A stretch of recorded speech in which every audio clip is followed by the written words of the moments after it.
ne geçtiyse çaldı. Hem üretimin durmasına neden oldu hem de binlerce liralık zarar verdi. Bazı ürünlerimiz yurt dışından geliyor ve bunlar götürüldüğü için şu an karşıdaki mekanda var, buradaki fırında, şuradaki markette. Yani bu noktada nereleri varsa biz her yere yapıştırdık. Burası Beylikdüzü.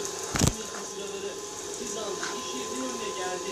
Biri yolculuk yapmak için dışarıda kaldı. Diğeri içe koyuldu.